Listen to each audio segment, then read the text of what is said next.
With each passing day, the mountain of allegations against MrBeast's empire only seems to be getting bigger, from accusations of covering up assault allegations. I have heard multiple stories of Jimmy being directly informed of SA happening at the company and proactively working to keep it quiet, to allegedly putting contestants through borderline horrific challenges. I was like this, okay?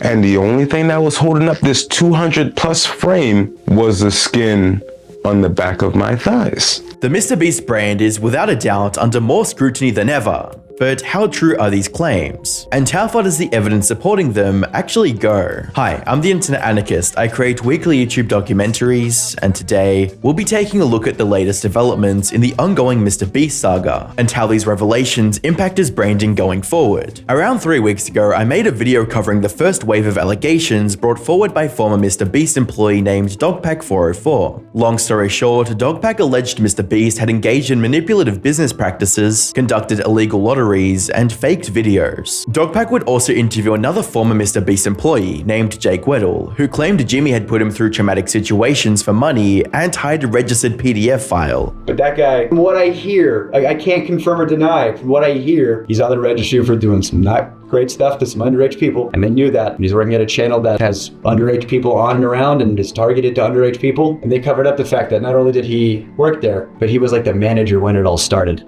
According to Jake, the alleged PDF was called Delaware while he worked at MrBeast, and they concealed his identity whenever he appeared in videos. He'll be in videos, he'll be in thumbnails, he'll be around, and whenever he is, he's wearing a mask. Why would you wear a mask? Why would you conceal your face? It's like, what are you concealing? That you are a registered sex offender? And that your face can be looked up on a thing? How much more can you literally cover up a sex offender with a physical mask? Like, do I have to, is it more on the nose, or?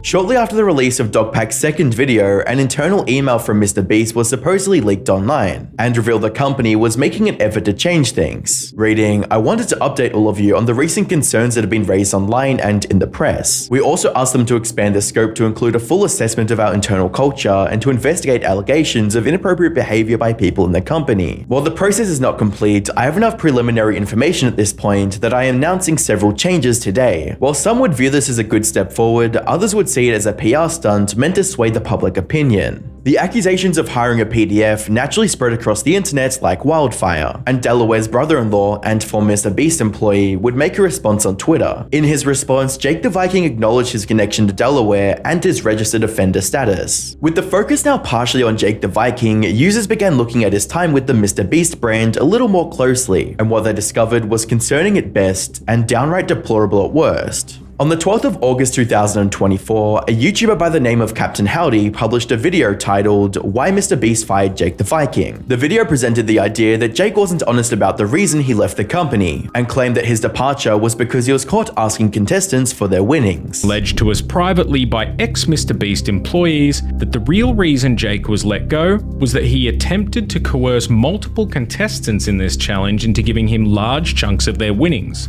much larger than the $100,000 share that he would have been entitled to if his contestant had won. This is a claim that we were unable to prove until we joined a YouTube live stream by Mantonice, a contestant who participated in these challenge videos and won the $1 million prize. We joined Mantonice's stream and asked him this. Is it true that Jake the Viking was fired because he tried to guilt trip you? Where is you getting your information from? Where is you getting this information from? Captain? Where the heck did you just get that information from? Captain would later get some confirmation from the contestant, but couldn't confirm if that was the reason he left. He asked you for any of the when you won? Well, he did ask me for some money. Yeah, he did. I don't know if that's why he got fired or not, but yeah, he did. I gave Jake some of my earnings, but yeah, that's some top information though. However, by the 17th of August, in a now deleted response video, Jake the Viking would sidestep the allegations against him and his brother-in-law and focus on discrediting Jake Weddle. I really didn't want to make this video. I've been sitting here for like 15-20 minutes just like, I don't want to do this because I don't want to turn into this just bitching back and forth between who I thought was a friend, Jake Weddle, and I. I'm calling you out because you can't keep my name out your mouth for whatever reason. I mean, you said it yourself, it's political in your first video. Jake the Viking went on to narrate his side of the incident at Grandfather Mountain that saw the MrBeast crew leave various props and camera equipment behind after filming. From his perspective, Jake Weddle was at fault for trashing the mountain since he was directing the shoot. And then we get a call saying that we were all going to have to do 24 hours community service, which we did. So we took care of that, and that's it. And that was the end of it. And so then we have Weddle coming out, making it like a big deal, like it was all my idea, it was all my fault. And it's like, dude, you were the director of the set. If anyone knows, the director is the main guy in charge, which means you're also in charge of what everyone's doing, and also the setup and cleanup and breakdown of the set. And you just left, and so I don't know why you're coming to me. So and I just saw your video today where you said you ended my career. No, you didn't, bro. I've been doing this for the 4.5 years now since I got fired. I ain't going nowhere. Something worth noting here is how Jake says he was fired from the MrBeast crew, when in the past he claimed it was a mutual decision. I had shown up, I had done everything I was asked to do. I did it to the best of my ability, but it was a mutual leaving. I had already I'd already told him multiple times, what I wanted to do was kind of be my own boss, do my own thing. While Jake the Viking was able to avoid any more scrutiny by deleting his video, it wouldn't be that easy for MrBeast, as he was about to face a whole new set of allegations. By the 29th of August 2024, Dogpack would upload another video titled MrBeast's Secret CEO, which outlines allegations not just against MrBeast himself, but the people he hired. Okay, today I'm going to be covering MrBeast's secret CEO, James Warren, and his involvement in SA and SA cover-ups, like the one including his best friend, LaKoya Hill, who also happens to be MrBeast's secret chief operating officer, or was. And then I want to touch on the man himself, Jimmy Donaldson. Dogpack would also go on to allege that James Warren was a man with a short fuse and a history of physical violence, even going as far as claiming he'd been charged with domestic assault. So just a quick profile on James Warren. He's Jimmy's cousin and secret CEO, and I say secret because, they're not very open about that fact. Like, he doesn't post about it on social media. It wasn't ever attached to his LinkedIn. He's never featured or really referenced anywhere. I heard that he's very aggressive. I've heard him referred to as a psychopath who screams at people and hits his girlfriends. There's allegedly domestic violence charges that were filed against him. And I say allegedly because it turns out there's a lot of people in North Carolina named James Warren who assault their girlfriends, I guess. So I'm still having people look into these cases, specifically that surprise witness on YouTube. She's been super helpful in behind the scenes, just submitting freedom of information requests and just helping me out a lot in general. She's super nice, super smart. The accusations against James wouldn't stop there, as Dogpack presents claims of extreme workplace misconduct. James Warren, also allegedly an ex-drug addict. I've heard that he offered cocaine and hookers to editors to stay late. And then the really big thing is that there was some incident between him and a female colleague that resulted in the female colleague leaving the company and receiving 3 years in severance pay. I'm still actively looking into this incident, so if you have information, let me know. But I've heard from multiple credible sources that this is true and this did happen. Digging into James's work history further, Dogpack discovered his prior involvement with a real estate developer convicted of running a real estate Ponzi scheme. Again, according to Sylvia's testimony, James Warren represented Mr. Hutchins as highly competent and capable. She continues on page 17. James Warren, the then realtor who recommended me to Hutchins, also encouraged us to work with Mr. Hutchins on trying to make it work, and we did until it became very evident as to his apparent intent of complete fraud. So James appearing to sort of try to mediate this exchange, saying, hey, give him a chance, don't pursue him, don't sue him, just make it work, right? The real losses due to fraud are evident. Financially, he's devastated my retirement. I can only hope and thank the good Lord that I have a brain to be able to function and try to earn back as much as possible. The impact, over $1.3 million in real losses. Following this, Dogpack would discuss the case of LaKoya Hill, who allegedly harassed and assaulted another employee at MrBeast. In late 2021, he was allegedly fired for sexually assaulting his assistant. Now I put fired in quotation marks because he was actually quietly moved to the dubbing company, which was Unilingo at the time. Here is proof that he used the LaKoya at unilingo.tv email, links back to him, links to these photos, one of which was the profile picture for his YouTube channel, which also after my first video, his YouTube channel mysteriously got deleted.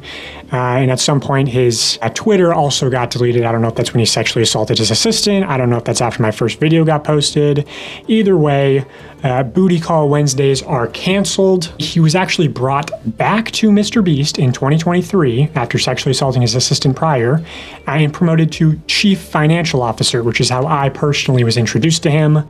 To support his claims, Dogpack brought up testimonies from supposed verified employees regarding LaKoya's time at the company. I asked them, did you see or hear of any sexual misconduct at the company? They say, yes, LaKoya Hill, the current COO. In 2021, he had an assistant named victim's name. I heard LaKoya acted very inappropriately with victim, booking hotel rooms with only one bed, walking around in his underwear, having victim come to his house and showing him his sex toy collection. Just in general, LaKoya made victim uncomfortable. Victim started complaining to higher-ups and a report got written. LaKoya was put on paid leave for like a month. Then MrBeast moved him to the dubbing company and he was hired back in 2023 and was promoted to COO, even though Jimmy, James, and Sue 100% know his history. Also, I heard that when victim was let go, he was given $30,000 in severance. Assault allegations weren't the only ones being thrown around, as another employee claimed LaKoya played a key role in stealing talent and secrets from another company. And yeah, that'd be great. Also, is there proof he moved to the dubbing company? I could look. It was the original dubbing company called Unilingo. MrBeast practically forced them to hire LaKoya, and then they poached Unilingo's employees and copied their whole business and created Creator Global. Although pressure from Dogpack's ongoing investigation forced MrBeast to remove LaKoya from his CCO position, there was still evidence that suggested otherwise. Well, just on a whim, I decided to look into the Creator Global LinkedIn, and it had gone private to where everyone just shows up as a LinkedIn member, right? But I saw this, L, LinkedIn member, president of Creator Global. I thought, you know what, that's a little suspicious. So I reached out to one of my connections close to MrBeast and I said, hey, can you look into this account for me? Because sometimes if you have connections, you can see private LinkedIn accounts. And this is what they saw. LaKoya Hill, listed as the current president at Creator Global.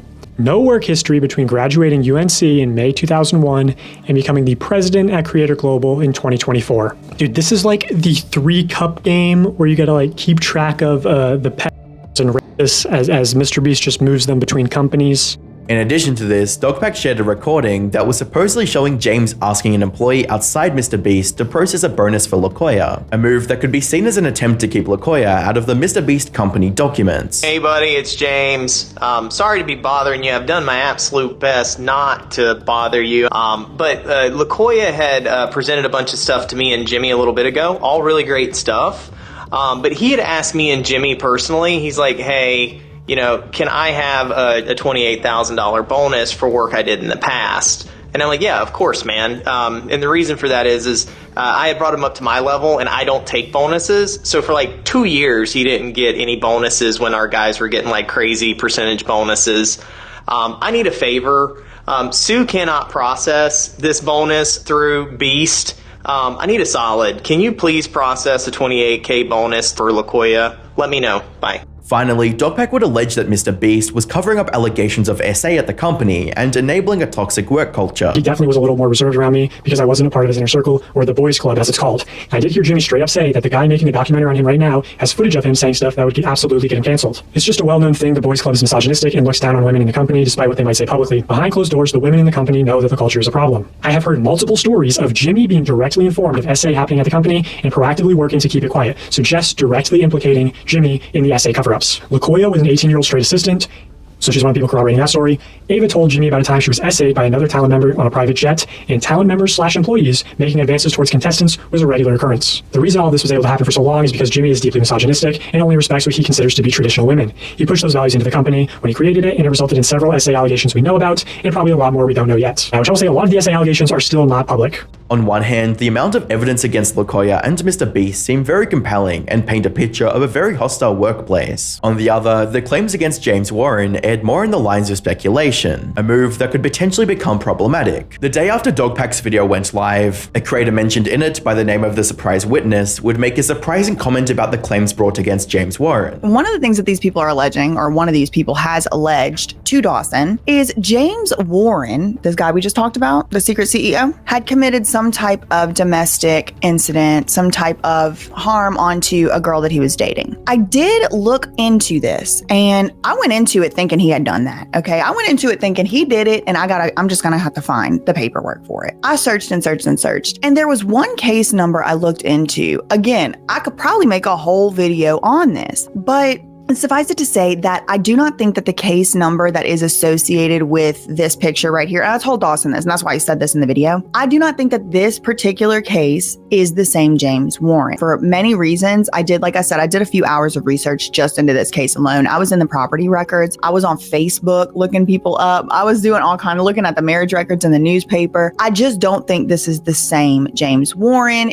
However, she would later state that there were case files that they hadn't looked into yet, so it was still a possibility. So I am not prepared to make the allegation that he committed some type of domestic incident that has been put on the record because I've not been able to find that. As Dawson said, I do have a couple of requests out for different stuff and we will see. To me, that's not the most important thing. There's other stuff to look into, and that has to do with this big court case where someone went to prison for fraud for 10 years. So let's just hold our horses till we get to that. These concerns were echoed over on Twitter with a tweet from Nicholas Diorio that read, "Hey Dogpack, remove the video. This is your source. Your own source can't stand by the allegations you made. This completely eviscerates your credibility." To which Dogpack would reply with, "When did I say she was my source? Why would my source be someone who never worked at MrBeast? The specific case she's referring to I got from another journalist and I did not include it in my video. I think she's mistakenly believing that I got it from someone at MrBeast. I've heard DV claims against James from several former employees. Some claim to have witnessed it firsthand. As with anything, it's possible my sources are wrong, but people swear it's true, so I put out the claim with a clear disclaimer that it's not proven." When pressed further, Dogpack shared screenshots of pending court documents that could give more clarity to the case. Here are the 6 criminal court cases under the correct James Warren. Could be traffic tickets, could be murder. I'm still waiting on the FOIA requests. That will take weeks, not days. I agree, the phrasing and plug was bad, but you're exaggerating to make a mountain out of a molehill, in my opinion. I'm confident that my video will age well and LaKoya and James will be let go from MrBeast. Surely enough, on the 6th of September, things would take a turn for the worse when Dogpack posted a tweet announcing that James Warren was innocent. In a tweet reading, "James Warren DV charges update. The 6 NC criminal court cases were not for DV. I still have some FOIA requests out, but an alleged current MrBeast employee reached out to me giving me their side of the story. I think this person is mistaken with a lot of details, but I do now believe the James Warren DV case that circulated the office was most likely the wrong James Warren. Of course, none of my sources knew that. I tried multiple times to get in touch with the person who allegedly made the charges before making my video and did not get a response. I should have waited in the FOIA requests before mentioning the DV charges allegations. However, I believe it was clear in my video that they were just allegations of charges. Charges are themselves unproven accusations, not convictions. I'm not a professional journalist or investigator. My goal is just to bring credible allegations to light so they can be properly investigated and people can be held accountable. I still believe there are other credible allegations involving James Warren that need to be investigated. The amount of speculation and lack of evidence in Dogpack's 3rd video, combined with the fact that he publicly spread false accusations of domestic violence and animal abuse to over 2.5 million people, seriously calls his credibility into question, with users on Twitter expressing their criticisms of Dogpack, reading, "Why did everyone take this embarrassing clout chaser seriously? He wholesale ripped the Ebony Prince account marketing strategy from the Kendrick/Drake stuff, then drops a Content Cop Skinwalker video. YouTube audiences are total marks. You went forward with allegations before doing the bare minimum of checking to make sure it's the right guy. Colossal fuck up." As well as, "This isn't the kind of oopsie where you just give a half-hearted Twitter apology. 2.5 million people saw your baseless domestic violence accusation of an innocent man. You need to do a retraction video if you have any shred of moral integrity." Despite Dogpack's credibility massively coming into question here, the accusations of an unsafe environment for contestants is still very much present, with even more information being uncovered from the past. Whether or not the case documents in question would prove James had domestic violence charges against him is anyone's guess. However, what we do know is that the unraveling image of the MrBeast brand is getting worse with each day. One critical example of this is a video from the Creator Games 52, published back in 2022, which a contestant detailed a rather traumatic experience he had working with MrBeast. According to Games 52, during the last to leave the toilet wins $1 million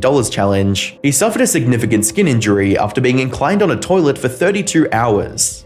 For the amount of time that we're sitting on this flat porcelain toilet, and this is just me. While Games 52 did acknowledge that the contestants knew these risks going into the challenge video, he stated that the issues were due to the nature of the challenges themselves and not MrBeast. what happens behind the scenes. Y'all can't know what is chopped out of the videos, because what's chopped out, like, y'all could be able to like if he would put these extras, like if he were to put out this extra shit, y'all would hate Holmes.